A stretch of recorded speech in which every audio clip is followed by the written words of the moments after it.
In the middle of the sea, a ship uses a crane to retrieve a 500-year-old Iron Maiden. While Discord watches, her men proceed to open it and find Quinn, who has survived all these years because she's immortal. Meanwhile in Croatia, a team of immortal mercenaries is on a mission to stop an arms dealer. Andy lost her immortality 6 months ago, but she still works with her eternal friends. The group watches the dealer's house and waits for an opening. When a guard approaches a tree to pee, Andy and former CIA James surround him and knock him out. Nikki and Joe sneak around the garden and start fighting 2 more guards. When the enemy takes out a knife, Joe ends up losing his thumb, so he retaliates by stabbing the guy. Then he puts his thumb back on his hand and it reattaches when the wound heals. Afterward the couple opens fire in the air and steals 2 cars to make the guards in the house come after them. The men get on their bikes and chase them, leaving the door free for Andy and James to go inside. More guards appear and open fire, so the duo rushes to hide. Andy finds a sword on the wall and steals it to fight the men, slashing them all down in just a few seconds. Then she goes outside and re-enters the next room through a different door to surprise more guards from behind, also quickly killing them. On the river, former Marine Niall appears on a boat and opens fire to kill the men at the back of the house. The boat crashes on the stairs and Niall has to jump out to keep moving on foot, always with open fire to kill the men that keep coming after her. She climbs the wall to reach the balcony and when a bullet hits her neck, the wound quickly closes thanks to her power. Inside, Andy and James are also fighting as enemies won't stop coming. They use a variety of shots, slashes, and punches to bring them down. At that moment Niall jumps over the balcony and grabs a flag to swing her body across the walls, bursting through a window to join her friends and kill the last guard. On the road around the mountain, the chase also continues. The guards open fire, so Joe and Nikki respond the same way, killing a few men in the process. When their cars align, Nikki starts crawling through the window to join Joe. An enemy car runs into him and breaks his leg, but the impact sends it off the road and it crashes. Once Nikki's leg heals, he kicks off the incoming bikes before finally getting in the car. They start making their way back, only for a new enemy vehicle to appear out of nowhere. They crash into each other and the heroes fall into the sea, so now they have to swim to the shore. Back in the house, the trio goes upstairs and keeps killing guards until they find the arms dealer. With just a few shots, they make him fall over the balcony to his death. Before leaving, Niall steals a spear from the guy's collection. In the evening, James gets a call from a friend in the CIA who informs him they didn't kill the actual arms leader, just one of the pawns. James is sent a security camera picture showing that the real target is Discord, whom Niall recognizes from her dreams. She's seen her in a library killing a man before stealing some of his books. The next day in Paris, Booker has been drinking a lot since Andy kicked him out of the team for betraying them. When he comes back to his apartment, he notices the door is open and immediately takes out his gun. Quinn is waiting for him and immediately kidnaps him with the help of a henchman. Booker is taken to a beach house, where Quinn explains that it was easy to find him because he's been a careless drunk. She keeps asking about Andy and Booker swears he doesn't know where she is. Quinn is angry because she had thought Andy had been trapped like her, but she's actually been free, enjoying her life instead of searching for her. Meanwhile the group splits to take a break. In France, Joe tells Nikki he needs some time alone and Nikki pretends he's fine with that, but he can tell Joe is lying. He makes Niall come with him to follow him and they corner him downtown, where they discover that Joe has been delivering groceries to Booker to help him. Nikki and Joe get in an argument over Booker's betrayal, but they're interrupted by Niall, who checked Booker's apartment. She didn't find him, but she did discover blood on the walls and floor. In Korea, Andy and James visit Twa, another immortal who back in the day refused to join the team. Andy guesses that he's the guy in Niall's dream and wants to discuss it, so he takes them to his underground library, where he keeps the history of all the immortals. Some books are missing, confirming Niall's dream is a real vision. Twa explains he was robbed by Discord, the first of the immortals. Discord and Twa used to be friends and they even watched how Andy and Quinn were captured 500 years ago by religious nuts. No matter how much Twa begged to help them, Discord refused and walked away. Twa managed to save Andy, but it was too late for Quinn because she was already thrown into the ocean. While lying low, Discord spent her time accumulating wealth and power to protect herself from humanity's cruelty, which explains her deals with arms dealers. Twa doesn't know why she's come back now, but she's stolen the books containing the history of the team. Andy confesses she's lost her immortality and is worried that Discord may know. A few hours later they return to their safe house, where Twa meets the rest of the team. After they exchange information, Joe receives a call from Booker, who asks for a meeting. Nikki and Joe pick him up and bring him to the house, where nobody is happy to see him. Booker tells Andy that Quinn is out and gives her a letter from her. The message asks Andy to meet Quinn at their old special place and Andy rushes to her car to leave. Niall follows her and convinces her to bring her as backup. In the house, Booker tries to be friendly, but Nikki points out they can't be sure he hasn't betrayed them again. During the trip, Andy remembers the day she lost Quinn. The place had been burning down and she was so furious that she tried to kill a random man. Only the memory of her beloved stopped her. They stop at a gas station bathroom and Andy admits she's afraid that Quinn won't like what she's become. Niall worries because she's never seen Andy nervous or scared before. The next day in Italy, Andy meets Quinn while Niall watches from afar. Andy apologizes for failing her and explains she did search for Quinn, but the ocean is too vast and deep. When Andy asks her to join the team, Quinn refuses because she doesn't want to fight for humanity after what they did to her. Realizing that Andy won't leave her friends for her, Quinn walks away and Andy follows her while telling Niall to stay back. At that moment, Niall sees Discord leaving a building. Andy tries to stop Quinn, who defends herself and starts a fight in an alley even though Andy says she doesn't want to fight her. Both women are amazing fighters and make good use of their surroundings as support. They exchange blows for a while until Niall interrupts them to announce that Discord is behind them. Discord just smiles at them and walks away, so Niall follows her. Quinn mentions Niall's name and Andy realizes she was rescued by Discord, meaning they're working together. They start fighting again and Quinn rips off Andy's necklace, which is a gift she gave her back in the day.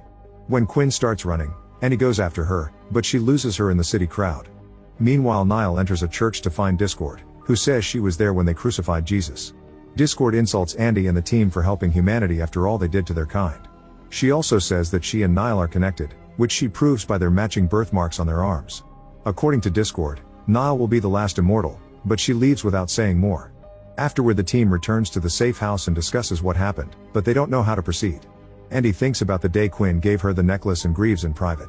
Twa asks Booker if Niall ever hurt Andy, and Booker explains that when they met, they fought and Niall stabbed Andy. Following an old legend, Twa concludes that Niall has the power to take away immortality and Discord may want to use her to get rid of all of them. He also explains that once wounded by Niall, an immortal has the option to pass on their immortality to someone else before they lose it. In the morning, Booker tells Andy he should go, but Andy allows him to stay because of the emergency situation. He also admits he'd love to have an expiration date to give his life meaning. At an airport, Discord continues to manipulate Quinn to get revenge on Andy's team. Quinn says she wants revenge on humanity too, which Discord agrees with.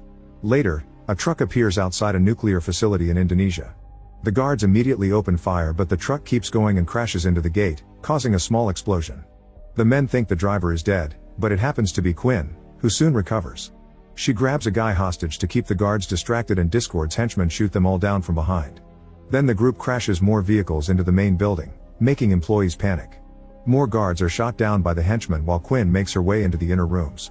Back to Booker, he sees Niall training outside and asks for a spar. Twa notices their skills are very similar and asks to join them too. A fight begins among the three of them, which proves they all have amazing combat skills even when going against multiple enemies.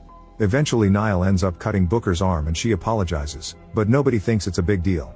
In private, Booker shows Twa that his wound isn't healing, so the theory is right and he isn't immortal anymore. Booker asks Twa to keep the secret from Andy. Afterward, James calls for a meeting because he's received security footage from the nuclear plant. Quinn's team has taken control of the building and installed a bomb in the nuclear core. They all can guess this is a trap, but they have no choice but to go anyway, since a nuclear explosion would be much worse.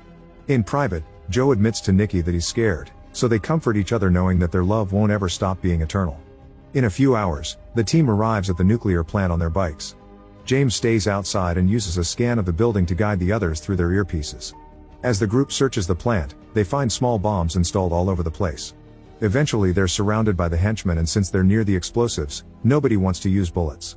A hand-to-hand battle begins using all sorts of martial arts, knives, swords, and even axes. The goons aren't good fighters but they move swiftly enough to make the team split. As some henchmen are thrown off the catwalks, a surprise shot causes a small explosion that severely damages Nikki and causes him to fall too, but he recovers quickly. Twa, Nikki, and Joe find a door and decide to keep moving. There's another small explosion waiting for them in the corridor but it only slows them down for a second. They make it to the control room and are surrounded by more of Discord's men, so the combat continues with more kills and violence. They beat up the enemies quickly, only for the doors to close behind them to trap them. Suddenly liquid nitrogen starts filling the room and it immediately freezes the three men. More men come by to carry the bodies away in bags. In the core room, two guys surround Andy and bring her down by tasing her, so Niall tries to reach her by making a dangerous jump. However, the pipe she's holding on to breaks and she falls as debris lands on top of her. A furious Andy quickly overpowers the henchman who captured her but when she looks down, she can't see Niall. Outside, James sees some men nearby and comes out with his gun. He opens fire, but there are too many of them and they capture him pretty fast. Andy is getting worried because nobody answers her calls. A few men catch her by surprise and hold her down on the floor, but at that moment Booker knocks them out with his axe. Suddenly another small explosion happens at the door and blocks their way, so the duo has to take an alternate path. While Andy realizes that Discord is controlling the doors and breaks the security cameras, Booker notices her wounds are healing and informs her that he's given her his immortality. In the next corridor, they bring down more goons and Andy gets a wound on her arm. She sees it heal and finally believes Booker's story. More men are coming after them, thus Booker runs through the door and lets it close behind him so Andy can continue the mission while he keeps the enemy distracted. A desperate Andy tries to open the door in different ways to no avail. Booker is shot many times but he keeps fighting until the end, killing all the men before he finally falls dead too. Meanwhile, Nile crawls out from the debris and makes her way to the core, where she finds Quinn. She tries to tell her that Discord is manipulating her, but Quinn just attacks her. The women manage to exchange a fair amount of blows before Nile finally slashes Quinn's stomach, taking her immortality. While Quinn stares in shock at her open wound, Discord appears behind Nile and stabs her with a sword to bring her down. Then her men take away her body too. Now that the rest of the team is defeated, the door opens and Andy continues the search. Eventually she finds the main bomb and Quinn sitting next to it with the trigger. They exchange a few words about the philosophy they used to share when they were young and who they really are now, which convinces Quinn not to detonate the bomb. After noticing that Quinn isn't healing, Andy hears a weird noise and runs outside. It turns out Discord is taking all the bodies away in 2 helicopters. Andy runs to make a big jump and breaks the helicopter's window with the axe to hang on. The chopper flies in circles to try to shake her off but Andy keeps climbing until she reaches the pilots. In the struggle, the helicopter's rotor blades keep hitting the wall. Unfortunately a pilot has a gun and shoots until Andy falls back on the facility. Since it takes her a few minutes to heal, one of the helicopters gets to escape. The other flies back so Discord can gesture at Andy, asking her to join her. Andy jumps again but instead of staying in the chopper, she pushes Discord and they fall on the ground. Discord tells the helicopter to stay back and proceeds to fight Andy. Both women are very skillful with swords and keep landing several blows on each other. It isn't until they're locked on a hold that Andy notices Discord's wounds aren't healing. It turns out she's lost her immortality and her plan has always been to capture the team so she can make Nile pass their immortality to her. The women keep fighting and this time Discord overpowers Andy, stabbing her right through her torso to make her collapse. While Discord leaves in the helicopter, Andy swears she'll rescue her friends. Sometime later Andy searches Twa's library but she finds nothing useful. She also nurses Quinn back to health and they seem to forgive each other. They suit up and agree to work together to defeat Discord. Make sure to subscribe and turn on notifications so you can watch more videos like this. Thanks for watching.